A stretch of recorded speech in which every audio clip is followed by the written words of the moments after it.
In this video, I'm going to be sharing with you my top secret hack for making a large felted volume of wool so you can use it in things like mounted wool heads or large projects that you're going to be creating in your needle felting. My name is Charlotte Allen and you reached my channel, The Felting Alchemist. Now, I made this video a while back, but for whatever reason it didn't load up properly on YouTube, so I've made it again for you so you can see exactly what you need to do to create this big felted volume of wool that you can use in things like the rabbit head that we made a few days ago, or any other faux taxidermy you want to do, or any large projects you want to do with your needle felting. So this is a really super easy hack that anyone can do, and it just saves you so much time. And I'm all about saving time because needle felting can be quite time consuming, but we want to spend our time doing the interesting bits, the sculpting, the bringing things to life, not the boring, mundane, let's just add loads and loads of layers of wool so we've got a big volume of wool to work with, because that's just not fun, is it? So this is my hack from me to you to show you what to do to save yourself loads of time. So the first thing you need is a pair of stockings. Now these are from Amazon. They're really cheap. I think they cost me about £3.60, and I bought them in extra large. Now the reason I bought an extra large is because if I decide that I want to make something really large, I then have the capacity within the stocking to get all that wool inside. If I go for like a small pair of stockings, then you're limiting yourself on how big a sculpture you can make, or the wool that you get out of it at the end, you're going to have to add more layers to it, and it's just going to take a lot longer to do.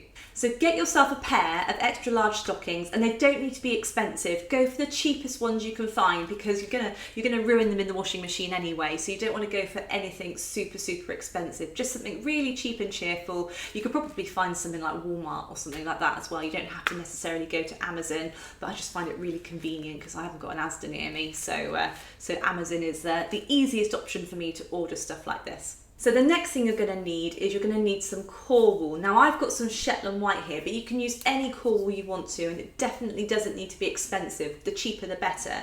The other nice thing with this is that you can put any old bits of wool that you might not necessarily use, like if you've got some bits of wool from previous projects that you've had to kind of chop away or pull away, or even old projects, put them in the middle, and then you just want to fold them round until you get like a ball shape, and then you can put them into your stocking. Now you may need to weigh your wool depending on what it is you're making, because you have to bear in mind that once it goes into the washing machine, which is what we're going to do in a bit, it's going to shrink significantly. So you might look at 40 grams of wool and think that's loads, but it isn't. So you really need to think about the size of the project that you're making. So for instance, the rabbit head that we made the other day, that was 180 grams of wool. So if you want to refer back to that one, you can see how many grams of wool I used, but it does really condense down because of the heat and the water in the washing machine. So you really need to kind of overestimate how much wool you're going to need if you're going for something large. And it's not the end of the world if you take it out of the machine and it is smaller than you expected.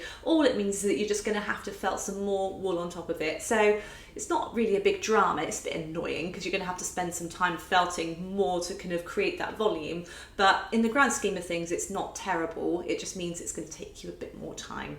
But to avoid it, just definitely overestimate in terms of how much wool you're going to be using. So now you've got your volume of wool, the next thing you want to do is put it in your stocking. I've got my stocking here, and what we want to do is we want to push the wool all the way down to the foot of the stocking, okay? And the more you push it down and compact all that wool together initially, the firmer the ball you're going to have once it comes out of the washing machine. So I'm just going to push my wool into this stocking here.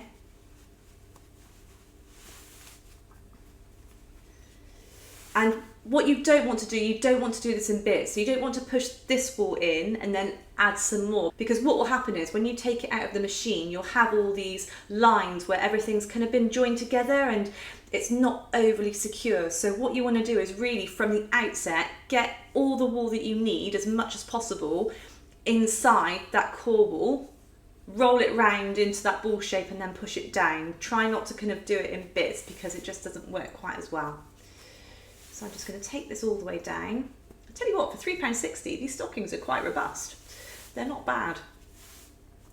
So there we go. So I've got my wool all the way down into the bottom of that stocking. So all I'm going to do next is take my hairband, or you can use an elastic band, it doesn't really matter, but we're rife with hairbands in this house because I've got two girls and I've got long hair, so And it doesn't ruin the hairbands, they can still be used afterwards, so don't worry about that if you're worried about wasting hairbands or anything like that.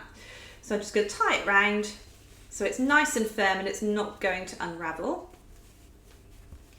Pull that through.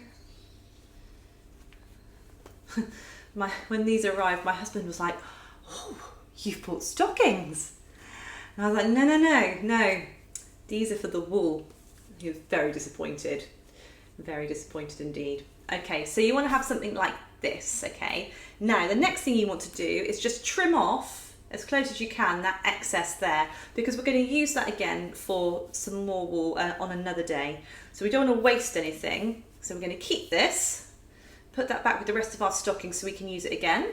And now you've got your wool in your stocking and that's ready to go in the washing machine. And I tend to put it in the wash with all the clothes. I don't like to use all the electric for just one thing. It feels a bit wasteful, especially with the cost of electricity and everything else at the moment. So I stick it in with the wash and I put it on at 40, a 40 mixed wash. And obviously it's got all the detergent and the fabric conditioner in it as well, but it doesn't make any difference. It comes out really well. So stick that in the machine, and my cycle's about an hour 30. So about an hour 30 is great. If you want to put it on at 60, even better, because you get it even more compacted, but it's not essential because you're going to be adding additional wool on top eventually. It's acting as a kind of a base for you. So it doesn't need to be really uber tight, but it needs to be firm enough that you can kind of felt stuff into it once it comes out of the machine, if that makes sense.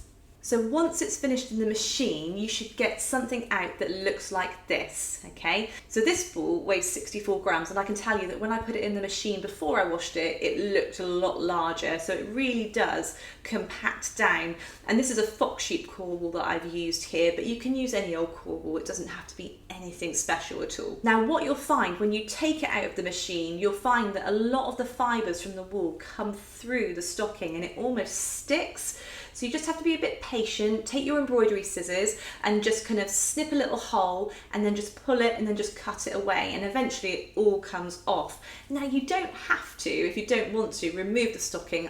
I like to, but if you're doing something where you know you're going to be adding loads of layers or additional bulk to whatever it is you're making, then you don't need to worry because you can felt really easily through the stocking. It's really thin and it doesn't have a negative impact on the kind of the motion that you use when you're felting, or the felting needles for that matter. So you could leave it on, but I like to just make life more difficult for myself and remove it. And you may feel like that as well, that you want to remove it too, but it doesn't really matter. And then eventually you can end up with something like this. So this is the rabbit that I made in a previous tutorial, which you can check out. But the initial ball that I made is using this technique, using the stockings, using the washing machine, and it's just a massive, massive time saver.